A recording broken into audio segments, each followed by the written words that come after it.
Que centelha fez brilhar o momento da criação? O mistério acendeu a mais ousada e controversa questão de todos os tempos. Os humanos gostariam de saber as suas origens. Nós gostaríamos de saber como a vida surgiu na Terra. E agora, a ciência acredita que tem as respostas. Até construiu a maior máquina da Terra para recriar o início dos tempos. Faça um passeio numa nave virtual de volta ao Big Bang.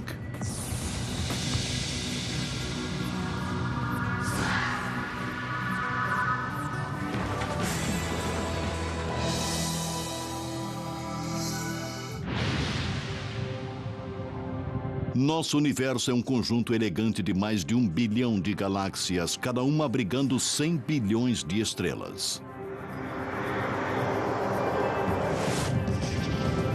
Ainda não se sabe quantos planetas existem. Nós sabemos que a Terra fez sua residência na galáxia Via Láctea. Nosso planeta azul orbita o Sol como uma pedra de safira, o único corpo celestial conhecido até agora a ter vida. Mas como nosso mundo chegou aqui? É elementar que queremos saber o que foi que criou o universo e como ele se desenvolveu por mais de 14 bilhões de anos de existência. Pela primeira vez na história, os cientistas têm respostas para algumas dessas perguntas. No sentido de que o universo é tudo que conhecemos, tudo que vemos, e o que o Big Bang faz é nos dizer como chegamos aqui.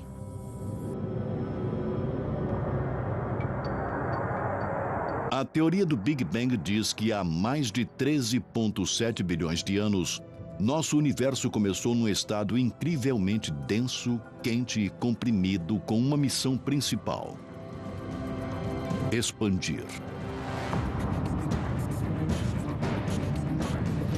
Houve uma explosão cósmica que criou as estrelas, os céus, as galáxias à nossa volta. Então, para onde olhamos, vemos restos dessa explosão cósmica que pôs em movimento o universo.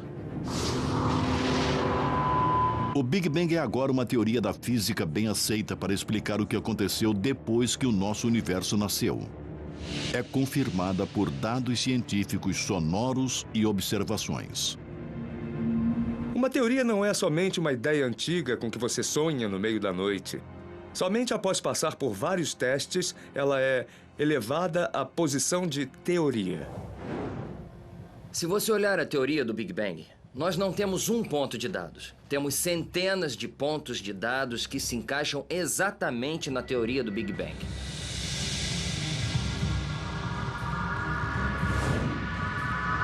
Quando olhamos para o céu à noite, podemos retroceder no tempo até o próprio Big Bang. Quando você olha para o céu, vê estrelas e talvez até a nossa própria galáxia Via Láctea. Mas se olhar mais além, verá um agrupamento de galáxias. Olhando ainda mais além, poderá ver a primeira geração de estrelas sendo formada e morrendo. Se continuarmos a voltar no tempo, poderemos ver os primeiros átomos formando. Continuando a nossa jornada de volta no tempo, podemos ver a formação dos primeiros prótons e nêutrons. Se retrocedermos o relógio ainda mais, poderemos ver o primeiro instante do Big Bang. Como se chegou à descoberta do Big Bang? Por que sabemos que é verdadeiro e o que ainda há para aprender? Por centenas de anos, os astrônomos olharam para a noite estrelada e contemplaram a origem do universo. Mas a maioria das ideias continham sentido religioso. No século XX, a ciência finalmente começou a juntar as peças deste quebra-cabeças antigo. Em 1915, Albert Einstein, talvez o cientista mais influente do nosso tempo, ficou fascinado com o nosso universo. Para ele não houve início nem fim.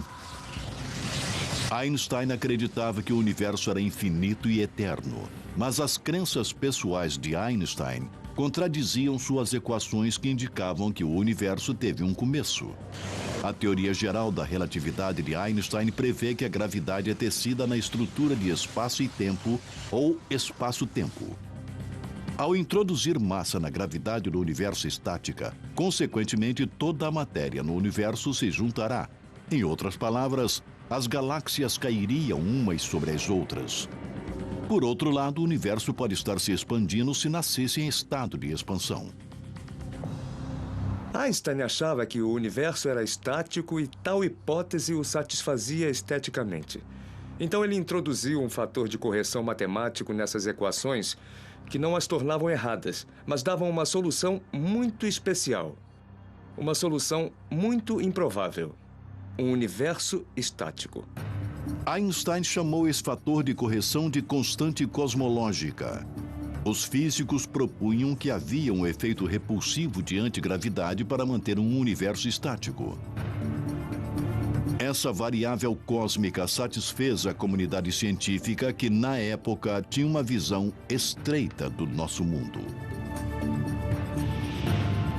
Se você perguntasse para um astrônomo naquela época, o que é o universo para você? Ele diria, é fácil. É apenas a galáxia Via Láctea, é tudo o que existe. Ele não se move, é simplesmente uniforme e estático. O modelo ideal de Einstein de um universo estático logo foi derrubado. Nos anos 20, no Observatório de Monte Wilson, na Califórnia, o astrônomo Edwin Hubble surgiu com o maior telescópio refletor de seu tempo. Ele permitiu olhar mais distante no espaço do que nunca antes.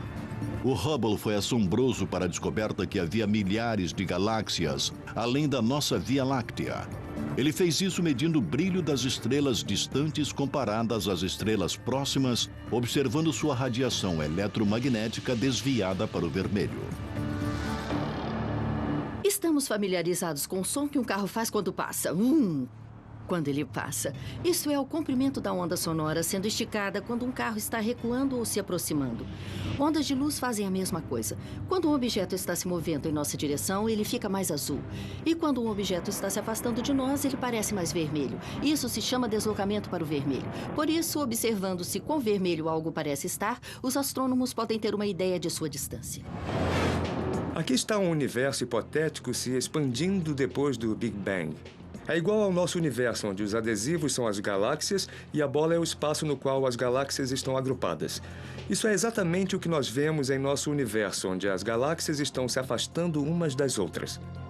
O Hubble comprovou os cálculos que Einstein havia feito, mas que o gênio da ciência ficou relutante em reconhecer. Mas quando Edwin Hubble finalmente mostrou que o universo estava de fato se expandindo, Einstein disse, esse foi o meu maior erro. A descoberta do Hubble de um universo em expansão, conhecida como a Lei de Hubble, se tornou a primeira peça de evidência que apoiaria o Big Bang, uma teoria que veio de uma fonte improvável. Georges Lemaitre, um padre belga e professor de física, estudou as equações de Einstein. Ele calculou que se o universo está se expandindo hoje, ele deve ter sido menor no passado. Portanto, ele deve ter tido um início. Lemaitre propôs que nosso universo em expansão emergiu de um átomo primitivo. Ele entendeu as implicações da ideia de Einstein, que se o universo estava se expandindo, então talvez tivesse uma origem em algum tipo de átomo cósmico primordial ou algum tipo de ovo cósmico que, chocado, deu à luz ao universo. Os colegas de Georges Lemaitre não acreditavam muito no átomo primordial. Sugeriam um evento de criação que talvez beirasse mais a religião e a teologia. Eles preferiam achar que o universo seria tanto estático como a maioria das pessoas pensavam antes disso, ou talvez eternamente se expandindo, se ele realmente estivesse se expandindo como Hubble mostrou. Lemaitre defendeu sua teoria do átomo primordial como puramente científica. Mas o astrônomo britânico Fred Hoyle se opôs firmemente à sua hipótese. Concordando que o universo estava se expandindo, Hoyle propôs que as novas galáxias eram formadas de matéria que vinham sendo feitas constantemente. E assim, o universo sempre teria existido e sempre pareceu o mesmo. Hoyle chamou sua teoria alternativa de o estado estacionário. De fato, Fred Hoyle admitiu ter observado que o universo parecia estar se expandindo. Mas ele disse que não houve um evento de criação, não houve um início. O universo sempre esteve se expandindo e continuaria para sempre a se expandir. Em 1984, durante um programa de rádio em Londres, Hoyle tentou diferenciar sua teoria de estado estacionário com a ideia de Lemaitre do átomo primordial. Ele se referiu à teoria de Lemaitre como Big Bang de Lemaitre, e o nome ficou. Essas duas teorias concorrentes se envolveriam no último e científico duo para determinar a origem de tudo.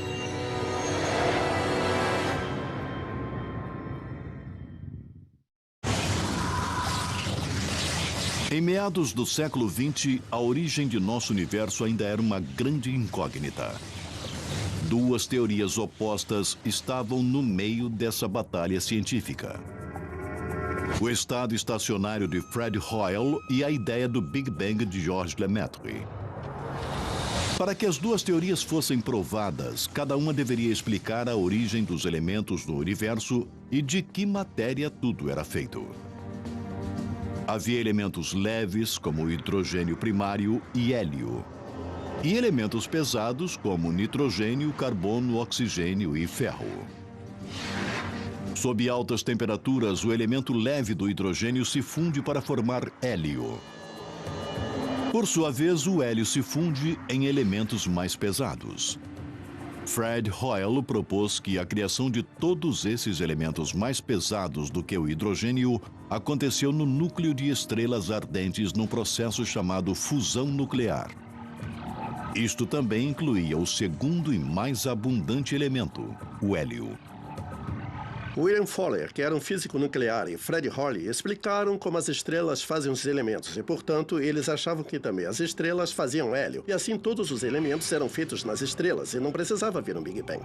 Mas a teoria de Hoyle tinha vários problemas evidentes. O mais importante é que ela não explicava como o hidrogênio era formado, pois as estrelas mais antigas deveriam ter sido formadas com hidrogênio já existente.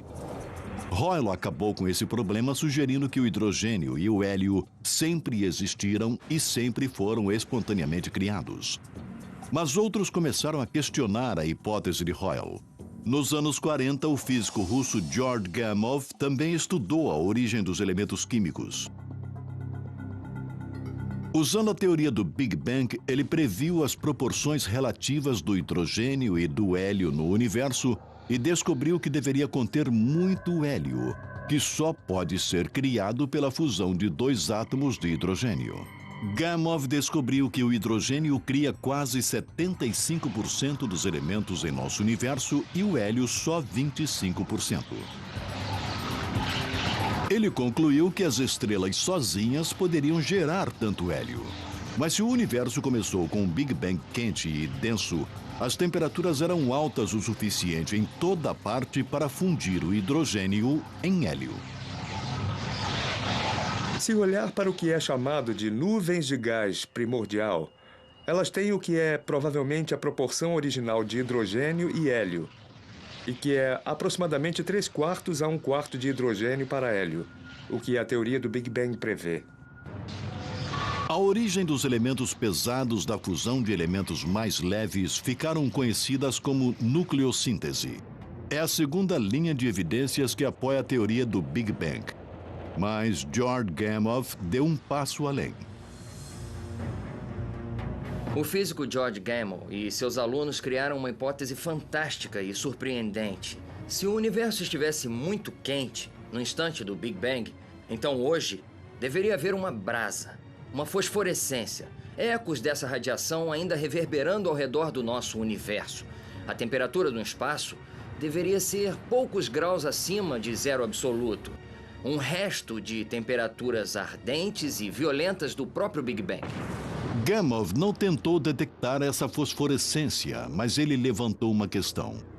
2 décadas se passaram antes que a teoria do Big Bang fosse inegavelmente provada e por acidente.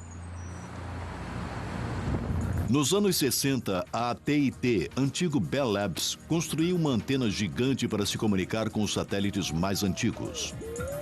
Esses instrumentos convertem ondas sonoras em impulsos elétricos e então em luz na forma de micro-ondas e ondas de rádio.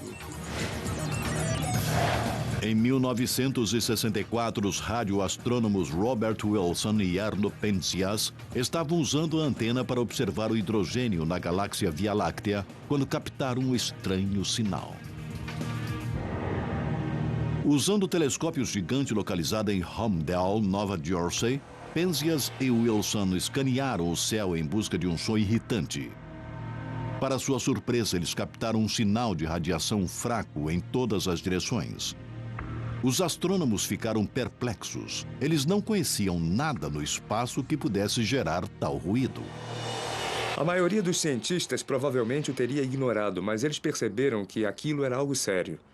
Eles procuraram todas as causas possíveis, incluindo pombos e seus excrementos sobre o radiotelescópio. Na verdade, não havia nada que estivesse produzindo ruído artificialmente. Aquele sinal vinha realmente do próprio universo. E, quando viram isso, entraram em contato com um astrônomo em Princeton que havia teorizado que seria possível observar essa micro-onda ambiente diretamente. Penzias e Wilson descobriram a evidência incontestável. Era o fundo cósmico em micro-ondas. Na verdade, o resto de radiação do Big Bang, como previu o físico George Gamow nos anos 40. O fundo cósmico em micro-ondas mostra como o universo era há aproximadamente 380 mil anos depois do Big Bang. Antes dessa época, o universo era um ensopado denso e opaco de partículas carregadas e radiação na forma de raios gama e raio-x. Após se passarem cerca de 380 mil anos, a mistura primitiva esfriou para permitir que os primeiros átomos neutros se formassem. Nesta época, matéria e radiação se separaram e os primeiros fótons ou raios de luz conseguiram passar livremente pelo universo. Esses mesmos fótons são a radiação incandescente que vemos hoje e que viajou desde o início dos tempos. É igual a quando você vai acampar nas montanhas e tem uma neblina matutina e você não consegue ver nada até que o sol levante e a neblina se desfaça. E então você pode ver lindas montanhas ao seu redor. Não significa que elas tenham sido feitas há poucos minutos. É isso que está acontecendo no universo. 400 mil anos depois do Big Bang, a neblina se dissipou e conseguimos ver as estruturas. Mas achamos que as estruturas foram, na verdade, feitas na primeira fração de segundo após o Big Bang. A radiação cósmica de fundo em micro-ondas foi a terceira e mais forte peça de evidência validando a teoria do Big Bang. Num sentido, o toque de despedida para a teoria do estado estacionário foi a descoberta da radiação cósmica de fundo em micro-ondas. A teoria de estado estacionário basicamente não tem origem plausível para essa radioirradiação neutralizada. A comunidade científica finalmente abraçou a teoria do Big Bang, mas o fundo cósmico em micro-ondas gerou perguntas imediatamente.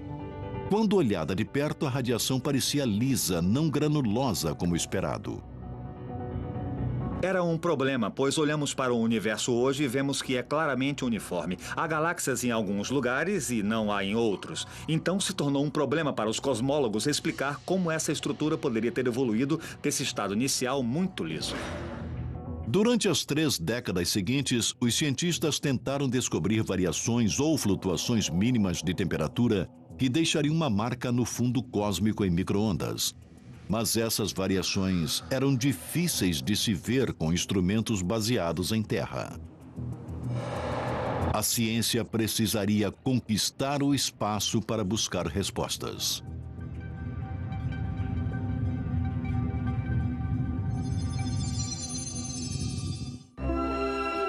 Olhando em volta, qual é a pessoa mais sexy? Durante décadas de sua descoberta, os cientistas tentaram descobrir por que radiação cósmica de fundo em micro-ondas, a fosforescência do Big Bang, não criava uma imagem verdadeira de como nosso universo realmente era. Ele parecia ser perfeitamente liso. Então, como poderíamos ter estrelas e galáxias com um início tão uniforme? Em 2001, a NASA finalmente criou a Wilkinson Microwave Anisotropy Probe, ou WMAP. Esse satélite de segunda geração produziu uma série de mapas pontuados que ofereciam uma planta cósmica para a evolução do nosso universo. O WMAP mediu variações mínimas na densidade da temperatura do fundo cósmico em micro-ondas. Essas irregularidades de temperatura finalmente levaram à formação dos aglomerados e superaglomerados de galáxias. Havia pontos quentes 30 milionésimos de um grau mais quente e pontos frios 30 milionésimos de um grau mais frios. E essas irregularidades basicamente nos dizem que existem agrupamentos de massa antigos na história do universo, que poderiam então oferecer as sementes onde os aglomerados de galáxias desintegraram. O WMAP também ajudou a confirmar a idade do universo, entre 13,7 e 13,8 bilhões de anos. Mas mesmo com as informações captadas do WMAP, ainda havia grandes problemas com a teoria do Big Bang. O fundo cósmico em micro-ondas revelou que a temperatura no espaço era estranhamente uniforme. Regiões distantes têm a mesma temperatura, ainda que estejam separadas por 90 bilhões de anos-luz. Na teoria do Big Bang ainda havia fios soltos. Se você estiver nessa posição e olhar naquela direção, então, a princípio, você está olhando para duas partes do universo que não deveriam estar conectadas. Não houve tempo suficiente, desde o início do universo, para esses dois pontos fazerem contato um com o outro. Para solucionar esse dilema cósmico, uma teoria chamada inflação foi introduzida. A lei de Hubble provou que o nosso universo vem se expandindo desde o início dos tempos. Contudo, 1/trilionésimo de 1/trilionésimo de 1/trilionésimo de um segundo após o momento da criação, o espaço passou por um período rápido e hiperexpansionista, pelo qual ele se expandiu mais rápido do que a velocidade da luz e então retornou ao passo expansionista normal. Consequentemente, pontos no espaço que estão agora mais distantes poderiam ter estado em contato próximos um ao outro e com a mesma temperatura. O universo começou muito pequeno. Isso significa que houve tempo para ele se tornar uniforme, para manter a mesma temperatura e densidade em toda parte, pois era muito pequeno. A inflação exponencialmente fez o espaço crescer a um tamanho gigante. Por exponencialmente, quero dizer dobrar de tamanho, cada intervalo mínimo de tempo. Então, enquanto se expandia, mantinha uma temperatura e densidade uniformes. A teoria da inflação também ajuda a explicar outro problema. Os dados do WMAP determinavam a forma do universo como sendo plana e não curva como deveria ser, baseado na quantidade de matéria e energia presentes. A teoria da inflação naturalmente explica esse aparente nivelamento do universo. Imagine que vivemos na superfície dessa bola de basquete, que é muito pequena e assim, obviamente, parece ser curva. Agora, suponha que você aumente a bola até o tamanho da Terra. E qualquer região local visível pareceria plana. Parece plana somente porque nós estamos vendo uma fração mínima de tudo que existe. Bem, no caso do universo, os astrônomos acham que ele pode muito bem ser curvo como uma bola. Mas é tão enorme que nós só vemos uma fração mínima, tão localizada, que a parte que vemos parece plana, apesar da curvatura intrínseca. O problema do nivelamento é solucionado porque, apesar da forma inicial do universo, assim que ele se expandiu para uma estrutura muito maior do que as partes que podemos ver, as partes que podemos ver são naturalmente planas. A inflação resolve primorosamente muitas das questões que cercam o modelo original do Big Bang. Mas existe apenas um problema. Ainda não há prova de que a inflação realmente aconteceu. Tivemos a ideia de que o universo começou num estado quente, denso e está expandindo, e a ideia do Big Bang. Nós temos uma teoria agora que acrescentamos a ela a chamada inflação, sobre que parte daquele processo deu certo. Nós ainda não temos provas que isso aconteceu aqui, aconteceu ali e aonde aconteceu. Ainda temos que explicar, é como funciona. Uma nova missão pode descobrir se a inflação realmente ocorreu. Em 2009, a European Space Agency, em conjunto com a NASA, lançam o Planck. É um satélite de terceira geração que estudará o fundo cósmico em micro-ondas com resolução inacreditável, que não foi conseguida pelas missões COBE e WMAP.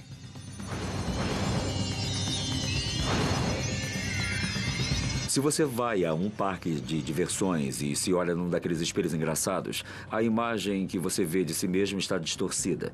Mas já que você sabe como deverá aparecer, você pode deduzir que aquele espelho estava distorcido.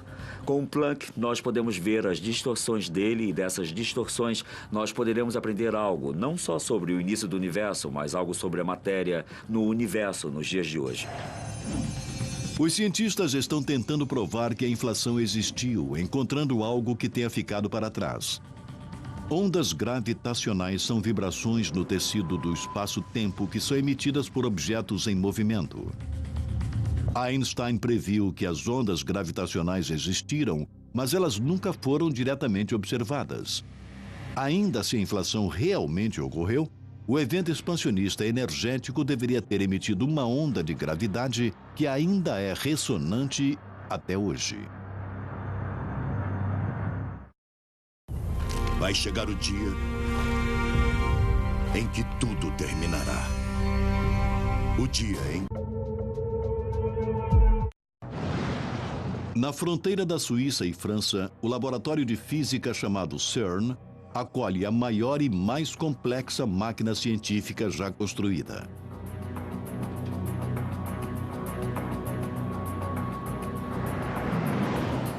Instalada a 91 metros no subsolo e do tamanho de 5 jatos jumbo, o Large Hadron Collider, ou LHC, foi projetado para recriar as condições que existiram a 1/1000 de segundo após o Big Bang, para dar respostas sobre por que e como ele aconteceu.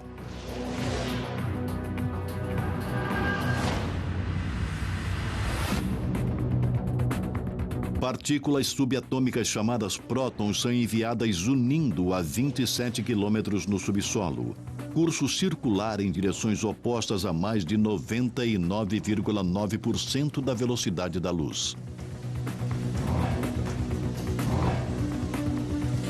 Quatro detectores localizados dentro do túnel agem como câmeras para gravar as colisões.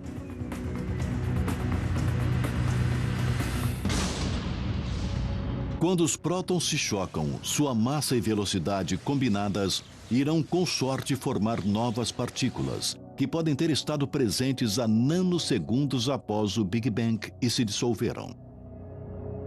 Essas partículas poderiam esclarecer a origem das partículas fundamentais da natureza.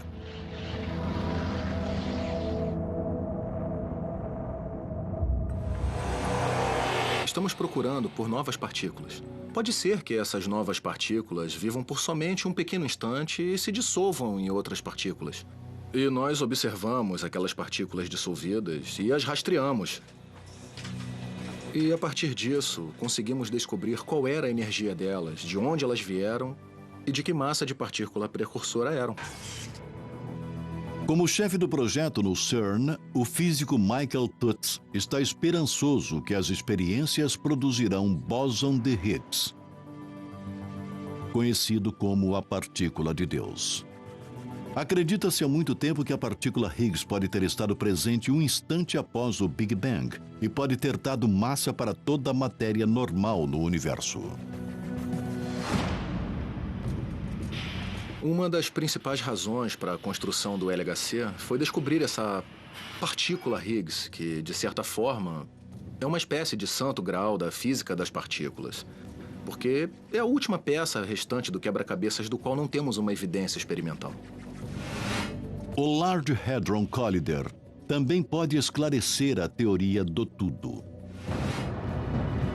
Ela propõe que abaixo de energias e temperaturas extremamente altas, as 4 forças da natureza, gravidade, força eletromagnética, as forças nucleares forte e fraca, poderiam ter sido uma vez unificadas nos primeiros momentos após o nascimento do universo.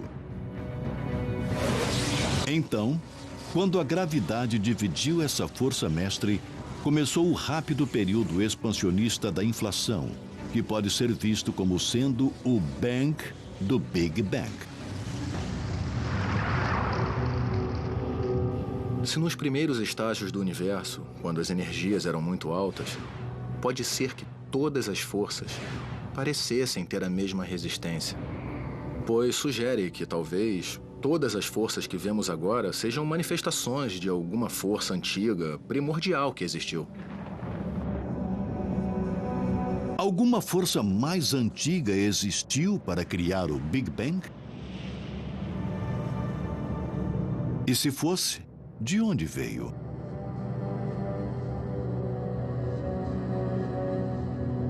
A teoria inflacionária faz muito mais do que ajustar dados. A teoria prevê que poderia ter havido um período pré-inflacionário. Ela diz que se o Big Bang aconteceu uma vez, poderia acontecer de novo. E de novo, e de novo, e de novo. Muitos físicos teóricos concordam com um pré-Big Bang, em que o nosso universo pode ser, na verdade, o resultado de um universo pré-existente. Uma ideia do que aconteceu antes do Big Bang é que realmente houve outro universo e nós éramos uma flutuação quântica desse universo pré-existente. Isso pode acontecer muitas vezes. Se o universo nasceu uma vez, pode acontecer outra vez, criando-se multiverso de universos. Talvez eles aconteçam o tempo todo. Com universos se lançando em outros universos, criando universos maiores, ou universos se dividindo em dois universos bebês.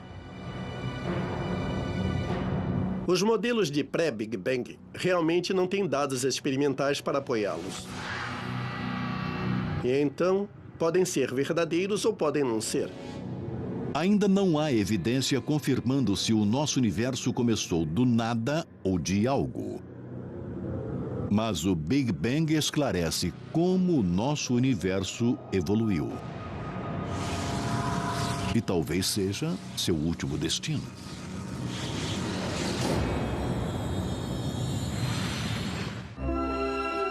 Olhando em volta, qual é a pessoa mais sexy?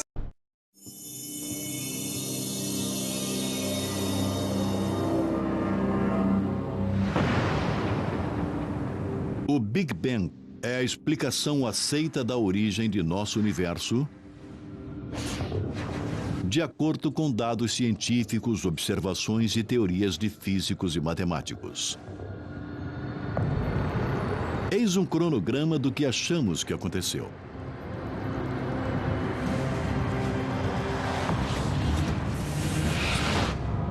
O universo começou num estado quente e denso e mínimo. E começou a se expandir.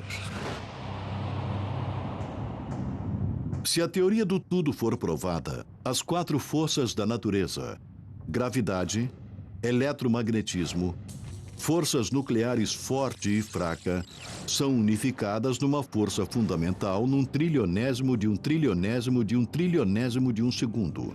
Enquanto o universo continua a se expandir e a gravidade fria se separa das outras 3 forças. Ao mesmo tempo, o universo se expande de porções mínimas do diâmetro de um próton para mais de 1 bilhão de anos-luz em uma fração de segundo. Esse processo de hiperexpansão chamado inflação dispôs as sementes de estrutura por todo o universo e mantém sua temperatura quase uniforme.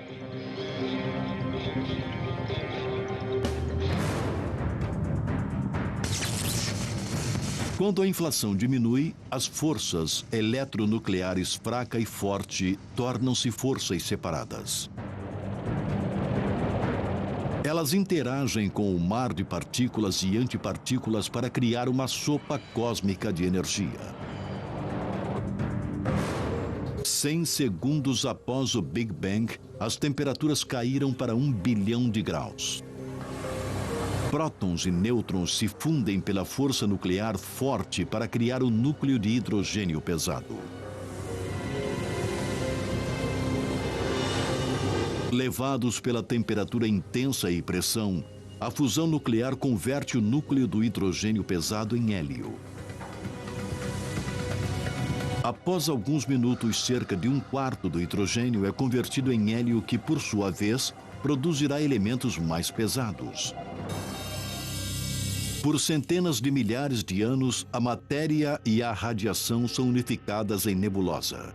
Então, 380 mil anos após o Big Bang, a matéria e a radiação se separam, permitindo que os fótons ou os raios de luz viajem desimpedidos pelo espaço. O universo enevoado se torna transparente, permitindo que os fótons que fazem o fundo cósmico em micro-ondas sejam vistos.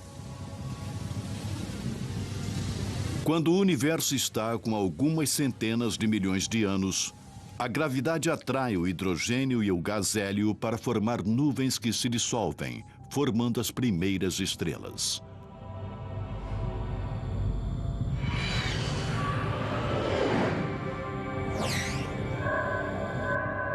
Quando o universo está com cerca de 500 bilhão de anos, grupos de estrelas e gás formam as primeiras galáxias. Enquanto as galáxias se agrupam sob a força da gravidade, as primeiras estrelas morrem e liberam elementos pesados recém-formados. Carbono, nitrogênio e oxigênio. Elementos básicos à vida. Esses elementos pesados finalmente se moldam para formar novas estrelas. Mais de 9 bilhões de anos após o Big Bang, o nosso Sol se forma dentro de uma nuvem de gás na galáxia Via Láctea. Restos de gás de partículas de poeira circundam o Sol e se unem para formar os planetas no nosso sistema solar, incluindo a Terra. Tudo que vemos em nosso planeta emergiu da poeira estelar, que se originou há mais de 13,7 bilhões de anos atrás numa súbita centelha de energia. Você poderia considerar o nosso Sol o neto da primeira geração de estrelas que foram formadas logo após o Big Bang. Mas o que o modelo Big Bang prenuncia sobre o futuro de nosso universo? Uma teoria é que, como o nosso universo continua a se expandir, a matéria ficará cada vez mais fina. As galáxias consumirão seus suprimentos de gás para formar novas estrelas e as estrelas antigas explodirão. O universo se tornará escuro e insuportavelmente frio. Num certo ponto distante no futuro, o universo ficará tão frio que nem mesmo a própria vida conseguirá viver num universo congelado. O modelo Big Bang é um dos triunfos científicos dos últimos 100 anos. Através de um exame minucioso e luta, a ciência mapeou agora uma viagem de volta a quase ao início dos tempos. E a busca continua, enquanto novas descobertas responderão por que estamos aqui e de onde viemos.